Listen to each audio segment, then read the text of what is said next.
কি অবস্থা সবার? কেমন আছেন আপনারা? আমার কোডিং এ আপনাদের সবাইকে স্বাগতম, যেখানে প্র্যাকটিক্যালি রিল্যাক্সে আরামসে টাইম নিয়ে কোডিং এর এক একটা টপিক বুঝে ট্রাই করি। আজকে আমাদের ডিজাইন করা ওয়েবসাইটগুলো মোবাইলের জন্য কেমনে রেডি করব সেটা দেখব, যেটাকে মোবাইল রেসপন্সিভ বলে। চলেন শুরু করা যাক। স্ক্রিনটা আমি শেয়ার করে দেই। এখন right, I think screen share হয়ে গেছে। Mic adjustment done. Let's go. আচ্ছা। ও, হ্যাং অন।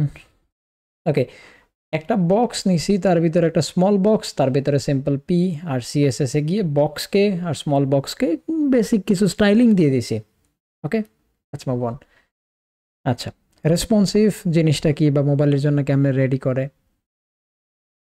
অনেক মানুষ দেখবেন এভাবে লিখে, সিএসএস ফাইলে সবার নিচের দিকে আসে। এটা খুব কমন, এটা সবাইকেই সেম দেখছি। কিন্তু এখানে কমেন্ট লিখে রেসপন্সিভ স্টার্টস হিয়ার, আরেকটা কমেন্ট লিখে রেসপন্সিভ এন্ডস হিয়ার। এর ভিতরে সেই কোডগুলো লিখে মোবাইলের জন্য যেভাবে করতে হবে। আবার অনেকে দেখবেন শুধু রেসপন্সিভ স্টার্টস হিয়ার কোডটা লিখে লিখে এখানে সিএসএস এর কোড লেখা শুরু করে মোবাইলের জন্য। ফাইন। আবার আরেকটা কমেন্ট দেখবেন অনেকে এরকম করে, অনেকগুলা ইকুয়াল সাইন দিবে, তারপরে লিখবে রেসপন্সিভ কোড বা রেসপন্সিভ স্টার্টস হিয়ার, তারপরে এরকম। এটা এইখানে কি আদৌ কোনো ডিফারেন্স আছে? সিম্পল জাস্ট একটা কমেন্ট এক একজন এক এক ভাবে লিখে, দ্যাটস ইট। আচ্ছা, মোবাইলের জন্য করতে গেলে সবার আগে লিখবেন মিডিয়া।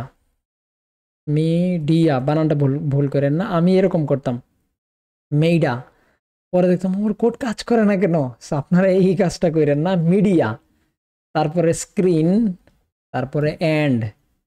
রেসপন্সিভের যে বিষয়টা, এইটা আপনাদেরকে অনেক কমপ্লেক্স করে 10-15টা ভিডিও নিয়ে বোঝানো সম্ভব।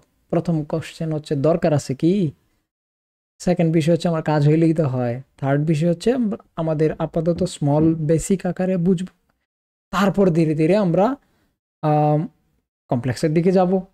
চলেন শুরু করা যাক। আচ্ছা, এইখানে লিখবো ম্যাক্স উইডথ। এখন এখানে একটু থামতে চাই। প্রথম কথা হচ্ছে ভাই, মোবাইলের জন্য লিখবো, এখানে মোবাইলে আমি ডিসপ্লে পাবো কই যে দেখার জন্য যে মোবাইলে ওয়েবসাইটটা কেমন দেখা যাচ্ছে? আমি তো এটা আমার ভিএস কোডে আছে, সার্ভার স্টার্ট করছি, ব্রাউজারে দেখতেছি, সিম্পল। তো মোবাইলের আবার কেমনে কি বুঝতেছি না, আমার একটু বলেন তো। যদি ব্রাউজারে রাইট বাটনে ইন্সপেক্টে ক্লিক করেন, খেয়াল করবেন এইখানে এই যে একটা মোবাইলের আইকন দেওয়া আছে। ডেভেলপার টুলস নিয়ে বিস্তারিত 2টা ভিডিও বানাইছি, এর আগের ভিডিওটাই ডেভেলপার টুলস নিয়ে, না দেখলে পিটনি দিয়াম। এখানে ক্লিক করলে খেয়াল করবেন রেসপন্সিভ এ যদি ক্লিক করেন, এখানে অনেকগুলা ডিভাইসের নাম আছে, যেমন আইফোন 14 প্রো ম্যাক্স যদি সিলেক্ট করি এবং এখানে যদি আমি জুম থেকে 100% করে দিই, খেয়াল করবেন এটা আইফোনের ডিসপ্লে। আইফোনের ডিসপ্লে এরকম অর্ধেক, কেন অর্ধেক না, ডেভেলপার টুলস বাকিটা ঢেকে দিছে এই আর কি। আচ্ছা, আর যদি রেসপন্সিভ সিলেক্ট করা থাকে তাহলে ফ্রি আর কি, মানে আমরা আমাদের মতো ছোট বড় করতে পারবো, মাল্টিপল ডিভাইস আমরা দেখতে পারবো যে পার্টিকুলার ডিভাইসে আমার ওয়েবসাইটটা দেখতে কেমন দেখা যাচ্ছে। সো ফাইন, অলরাইট, কোনো সমস্যা নাই।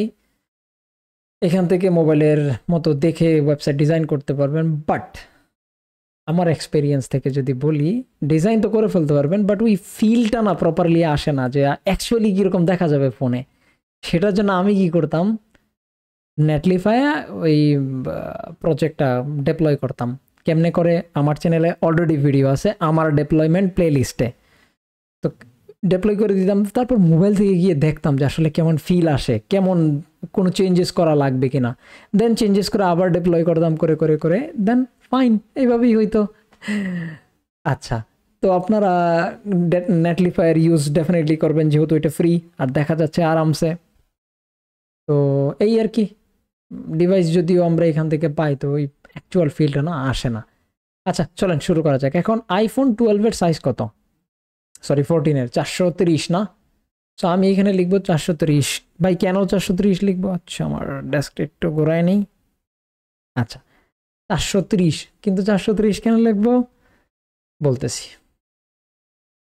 আমি চাচ্ছি যখন ওয়েবসাইটটা কম্পিউটার ভার্সনে থাকবে, তখন মোবাইলে আসার পরে আর কিছু চেঞ্জেস হোক, ডেফিনেটলি মোবাইলের স্ক্রিন সাইজ ছোট, চেঞ্জেস থাকতেই পারে, তো আমি করতে চাই। তো এইখানে আমি লিখতে পারবো আমার ইচ্ছা, আমি যে কোনো স্টাইল, যেমন আমি চাচ্ছি স্মল বক্সের ব্যাকগ্রাউন্ডটা কি হয়ে যাক, অরেঞ্জ হয়ে যাক। ডেফিনেটলি এখন চেঞ্জ হবে না, কারণ এটা তো 430 পিক্সেল না, 430 পিক্সেলের থেকে অনেক বড়। বাট খেয়াল করবেন যখন আইফোনে আসতেছি অটোমেটিক্যালি এটা জুম 100% করে দিই, খেয়াল করবেন এটা অরেঞ্জ হয়ে গেছে। যখনই 430 ক্রস করবে এটা আবার রেড হয়ে যাবে। আমি আর একটা জিনিস চাচ্ছি, যেহেতু ফোনের সাইজ ছোট, আমি চাচ্ছি